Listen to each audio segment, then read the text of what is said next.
In recent weeks, there has been growing chatter surrounding the fallout between WWE and rapper Travis Scott, an issue that has quickly grabbed headlines and intensified debates among fans and industry insiders alike.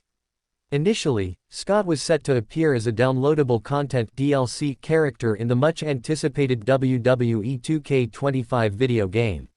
His inclusion was poised to be a surprise, aligning with WWE's strategy of leveraging major mainstream figures to broaden their audience. However, things didn't go according to plan. According to veteran wrestling journalist Dave Meltzer of the Wrestling Observer, things between WWE and Scott soured significantly, resulting in a complete split. While the specific reasons for the breakdown remain under wraps, sources close to the situation describe it as a full falling out. Whatever internal disputes or creative differences may have occurred, the end result was clear: Scott was pulled from the project in its entirety. In his place, WWE reportedly inserted two more traditional wrestling personas, Grande Americano and Aleister Black. The latter, a returning fan favorite known for his dark and intense in-ring style, marks a significant win for those purists who prefer actual wrestlers over celebrity additions. El Grande Americano's presence adds a fresh layer of excitement, signaling WWE's continued interest in developing original, kayfabe-driven characters. This move has sparked widespread discussion within the wrestling community.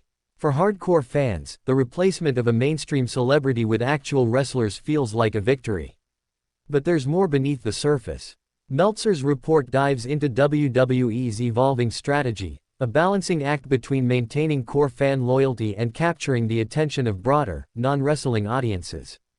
WWE has always flirted with pop culture, integrating it into their brand to varying degrees of success. From Mike Tyson's appearance during the Attitude Era to more recent collaborations with Bad Bunny and Logan Paul, the company understands that name recognition sells. Even if only a fraction of a celebrity's following decides to engage with WWE content, it can result in substantial gains in terms of viewership, merchandise sales, and media buzz. Travis Scott, one of the most influential artists in the world today, would have brought not just a cosmetic addition to the game but a potential wave of new interest from outside WWE's typical demographic. His fans, millions strong, span across music, fashion, gaming, and digital culture. For WWE, aligning with Scott would have been a power move, one designed to appeal to Gen Z and millennial gamers who may have never watched a full episode of Monday Night Raw. That's the heart of the WWE's modern marketing strategy: crossover appeal.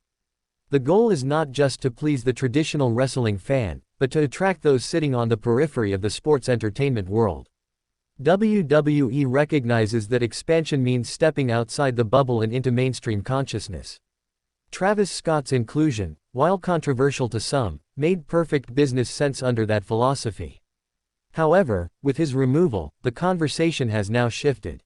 Many fans are questioning whether this signals a change in direction or simply a hiccup in an otherwise consistent marketing play. Meltzer's report suggests it's the latter. WWE remains committed to using celebrities as entry points into their universe.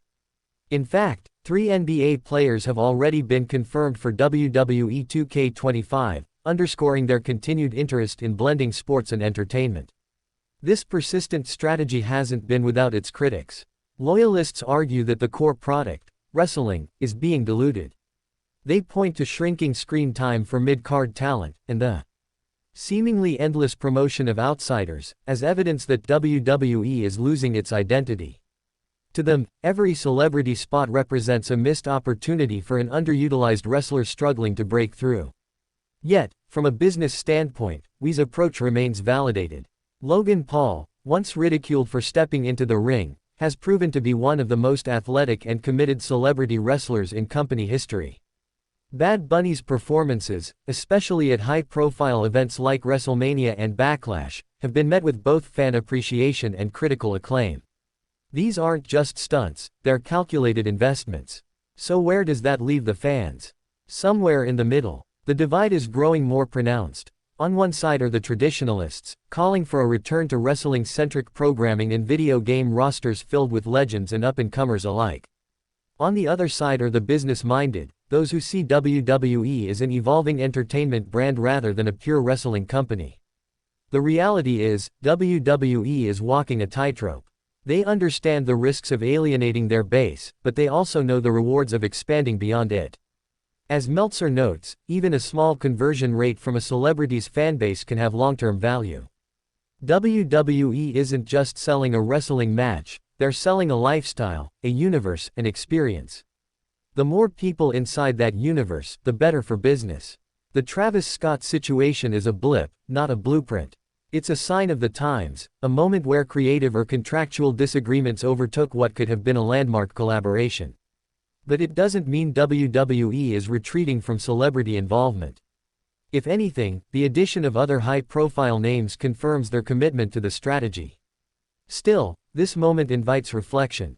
What kind of game do fans want WWE 2K25 to be? Should it be a celebration of the current wrestling landscape, packed with rising stars and forgotten legends? Or should it be a mainstream attraction, filled with athletes, musicians, and influencers who represent the cultural pulse of today? For now, WWE seems to be aiming for both. They're keeping wrestling fans engaged with characters like Aleister Black, an intense, enigmatic figure whose presence adds gravitas. At the same time, they're betting big on celebrity intrigue, confident that the digital age rewards brands that blur the lines between genres.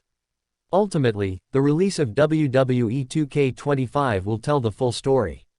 The roster, the gameplay, the marketing, each will reflect the ongoing tug-of-war between tradition and transformation. One thing's for sure, whether you're cheering for El Grande Americano or still mourning the loss of Travis Scott,